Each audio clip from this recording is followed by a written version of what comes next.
guys, welcome to my new video.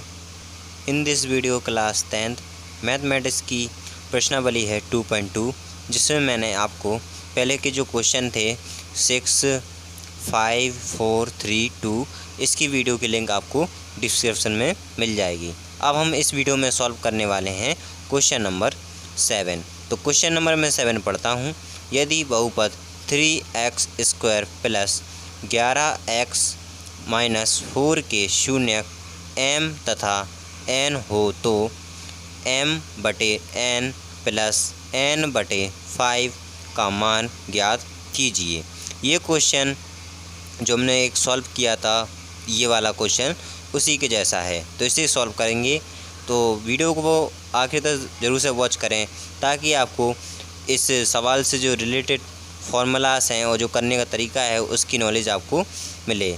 और अगर आप चैनल में पहली बार हैं तो चैनल को कर लीजिए सब्सक्राइब, ताकि आपको लेटेस्ट वीडियो की नोटिफिकेशन सबसे पहले मिल सके। तो चलिए करते हैं इस सवाल को सॉल्व।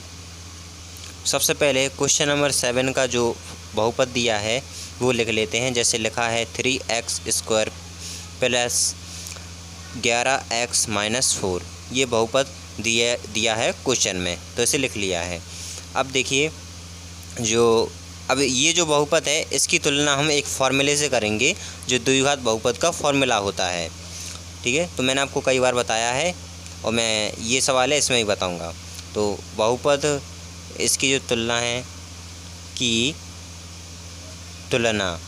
इसकी तुलना हम जो फार्मूला है उससे करेंगे। वो फार्मूला होता है ax² प्लस 11, यहाँ पर 11 नहीं आएगा, यहाँ पर b आएगा।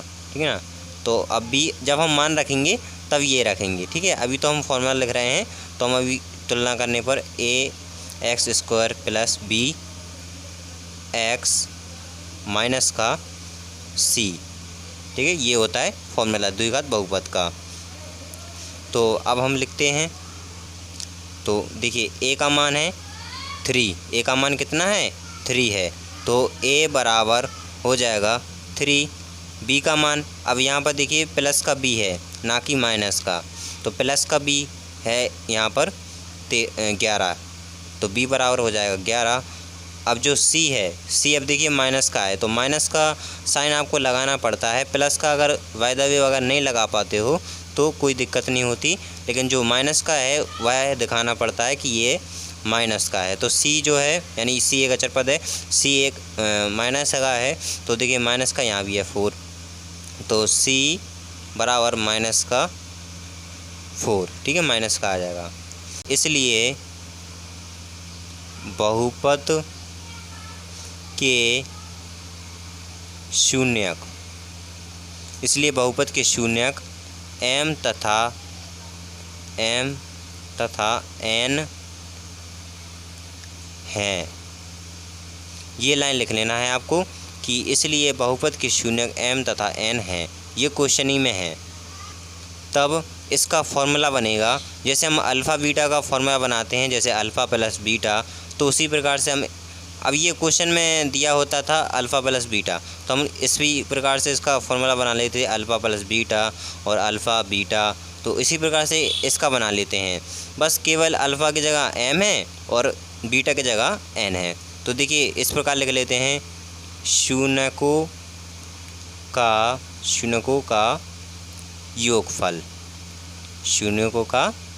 योगफल बराबर होता है m n, यहाँ पर m दें m n।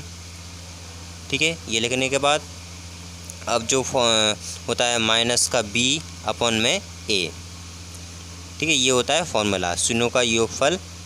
यहाँ पर लिखते हैं अल्फ़ा बीटा, मगर जो क्वेश्चन में है m n के रूप में दिया है। तो देखिए माइनस b, तो b का मान है माइनस का 11 लिखेंगे, क्योंकि यहाँ पर फॉर्मूले के अकॉर्डिंग यहाँ पर माइनस का लगा है साइन, तो माइनस का लगाएंगे, माइनस का लिखेंगे 11, यानी 11 लिखेंगे। यहाँ पर है प्लस का, तो उससे कोई दिक्कत नहीं, अब इसके अकॉर्डिंग चलेंगे। तो माइनस का b यहाँ है, तो माइनस का 11 लिख लिया। अब a का मान देखिए कितना है, a का मान है 3 है, तो लिख लेते हैं 3। ये इसी के आगे का है। आपको फिर से यही लाइन लिखना है, शून्यकों का योगफल नहीं लिखना है, यहाँ पर लिखना है आपको गुणनफल। ठीक है, इसी के वाले शून्यों का गुणनफल। गुणनफल बराबर एम एन हो जाएगा बराबर C/A।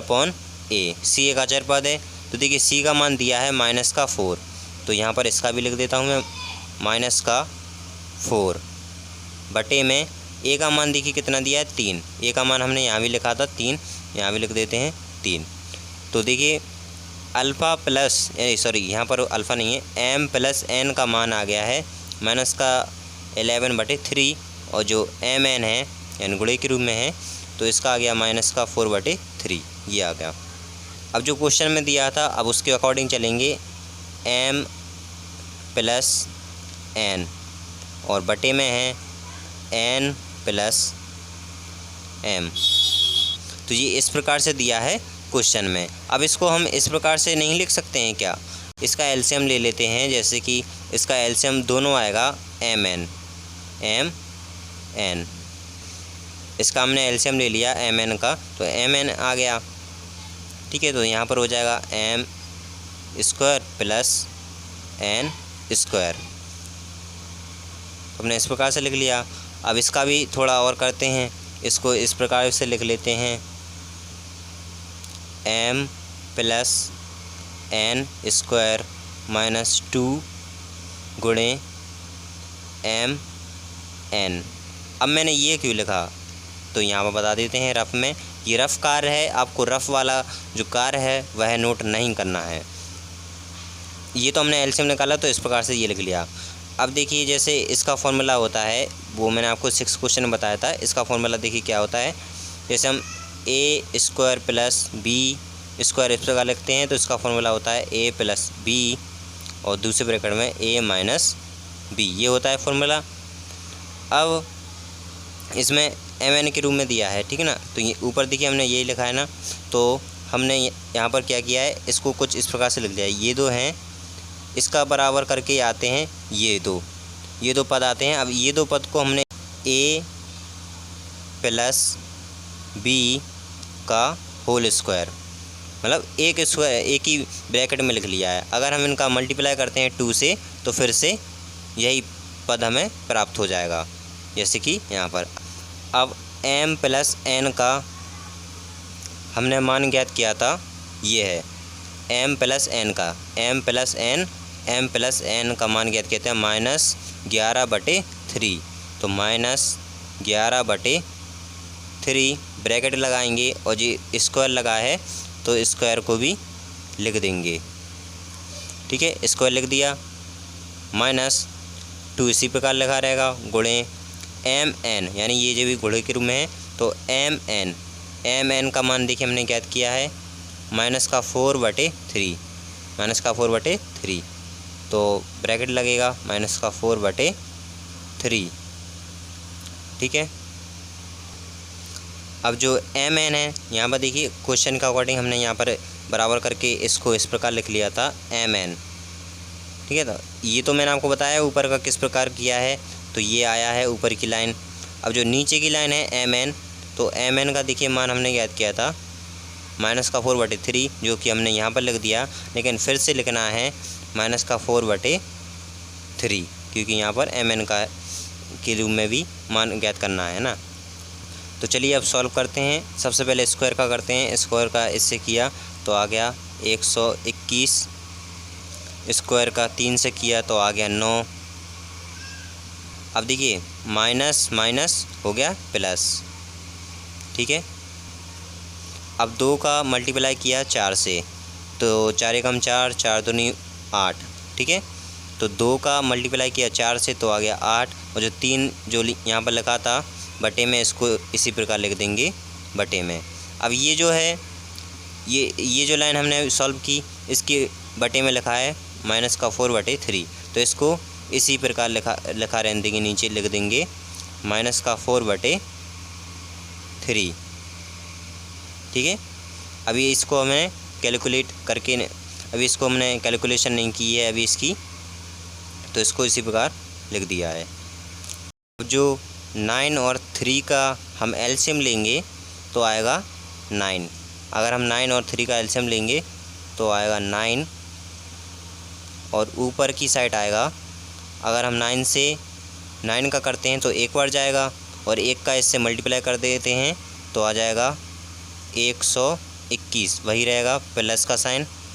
9 का यानी 3 से भाग देते हैं 9 में, 3 बार जाएगा, 3 का मल्टीप्लाई कर देते हैं 8 से, तो 8 का 8 अनुसूल आरतिया 24, तो यहाँ पर आ गया 24। और जो बटे में है माइनस का 4 और जो 3 है वो इसी प्रकार लिख देंगे। तो अब प्लस कर देते हैं 121 प्लस 24 तो हो जाएगा 145। 145 बटे 9 और जो बटे में लिखा था माइनस का 4 और 3। अब देखिए इस तरह की सिचुएशन आ जाती है तो हम क्या करते हैं, पास पास का गुणा, दूर दूर का गुणा, यही करते हैं। तो चलिए कर देते हैं। तो ऊपर हो जाएगा 145 गुणे 3 और बटे में लिखेंगे 9 गुणे माइनस का 4, ठीक है, इस प्रकार से। तो यहाँ पर रफ में एक बार फिर से बता देता हूँ, जो लिखी थी हुई संख्या 145 9 माइनस का 4 और बटे में 3, तो हमने क्या किया, पास पास का गुणा, दूर दूर का गुणा। अब इसका और इसका मल्टीप्लाई किया तो आया बराबर में 435 और इसका मल्टीप्लाई किया 9 कम 9 18 9 3 27 9 चुको 36, तो माइनस का आ जाएगा 36। अब इसको कट रहा है तो काट देते हैं, तो ये कट रहा है 12 और ये कट रहा है 145। तो यहाँ पर देखिए माइनस का साइन चल रहा है तो माइनस का हो जाएगा 145 और प्लस का हो जाएगा 12। मतलब कि जब हमने काटा है तो इसमें चिन्ह में चेंजिंग आ गई है। तो बराबर करके लिख दीजिए यहाँ पर माइनस का 145 बटे में 12, यही आ गया है आंसर। तो आई होप कि आपको समझ में आ गया होगा। वीडियो अच्छी लगी तो लाइक करें, साथ ही चैनल को सब्सक्राइब जरूर करें। मिलते हैं ऐसी नेक्स्ट वीडियो में नेक्स्ट सवाल के साथ।